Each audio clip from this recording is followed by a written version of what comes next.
Okay. Do you want me to take it to you? All right, my presentation is on World War I. And World War I is such a huge event in world history that I just was able to touch on just a few issues, mainly the casualty rate. World War I is also known as the Great War, and it's also known as the war to end all wars. It was kind of, when it began, it was kind of a romantic thing. It was back in the days when even the most educated people thought that wars were good for nations. World War I began 28th of July, 1914, when Serbia, some Serb assassins assassinated the Austrian Archduke Ferdinand.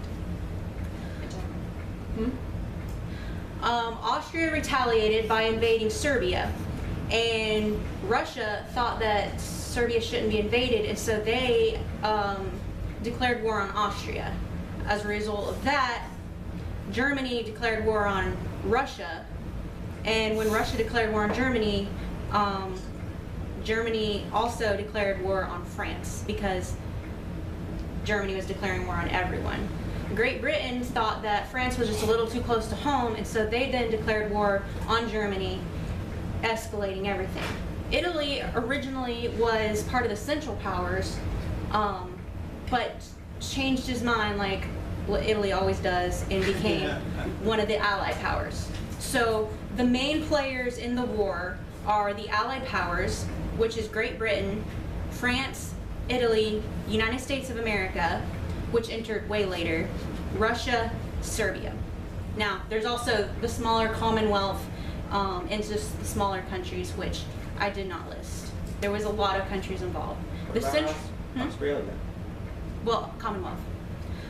The Central Powers are Germany, Austria-Hungarian Empire, and Bulgaria. Those are the main players of the Central Powers. Nobody really knows what the whole war got started about. We know that it was because Archduke of Austria was assassinated, and that just put a snowball effect into motion, but mostly it was imperialism. Imperialism and nationalism started to collide, and World War I happened. Altogether, the Allies and the Central Powers, 37 to 38 million casualties came out of World War I.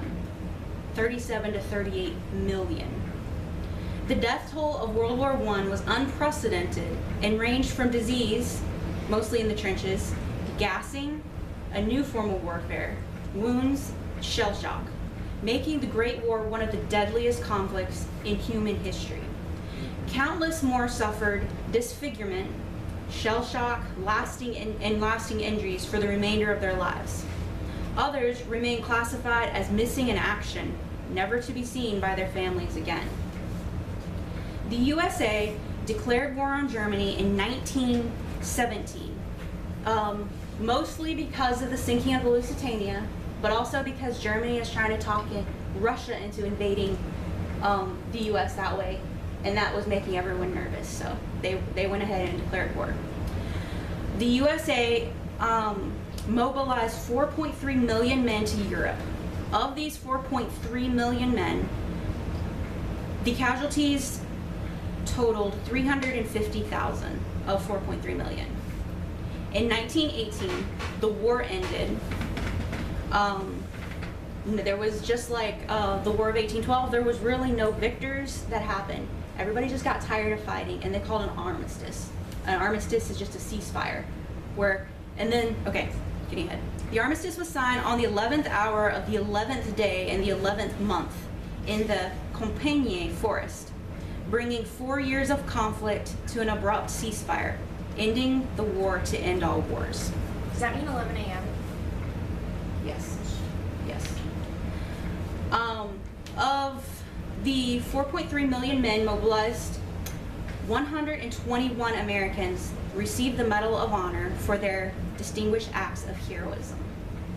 One of the most famous pieces of literature to come out of the war is the poem In Flanders Field. by a Canadian who was over there, and he penned these words as he was out in the trenches. I'm going to read the poem because it kind of tells the darker side of trench warfare. This is In Flanders Fields by John McCrae. In Flanders fields the poppies blow, between the crosses row on row, that marks our place, and in the sky, the larks still bravely singing fly, scarce heard amid the guns below. We are the dead short days ago, we lived, felt dawn, saw sunset glow, loved and were loved, and now we lie in Flanders fields. Take up our quarrel with the foe, to you from failing hands we throw. The torch be yours to hold it high, if ye break faith with us who die. We shall not sleep, though poppies grow in Flanders fields. What was the main cause of America mobilizing to Europe? Because it was all in Europe, and up until that point, America was very isolationist. Isolationist meant they wanted to just keep to themselves and only fight wars that were happening here in our country to maintain our country. They didn't want to go out and get into everyone else's business. So why did all that change in World War I? Well, Woodrow Wilson was the president at the time, and he came to Congress with the argument of democracy. Democracy is defined by the Merriam-Webster Dictionary as a government by the people. And so this is the argument that Woodrow Wilson brought forth to Congress to try to convince them that it is within the U.S.'s best interest to enter the war. These are excerpts from the 65th Congress, first session. He made this speech to the Senate. The world must be made safe for democracy. Its peace must be planted upon the tested foundations of political liberty. We have no selfish ends to serve. We desire no conquest, no dominion. We seek no indemnities for ourselves, no material compensation for the sacrifices we shall freely make. We are but one of the champions of the rights of mankind. We shall be satisfied when those rights have been made as secure as the faith and freedom of nations can make them. There are, it may be, many months of fiery trial and sacrifice ahead of us. It is the fearful thing to lead this great peaceful people into war, into the most terrible and disastrous of all wars, civilization itself seeming to be in the balance. But the right is more precious than the peace. And we shall fight for the things which we have always carried nearest our hearts, for democracy, for the right of those who submit to authority to have a voice in their own governments, for the right and liberties of small nations, for a universal dominion of right by such a concert of free people as shall bring peace and safety to all nations, and make the world itself at last free.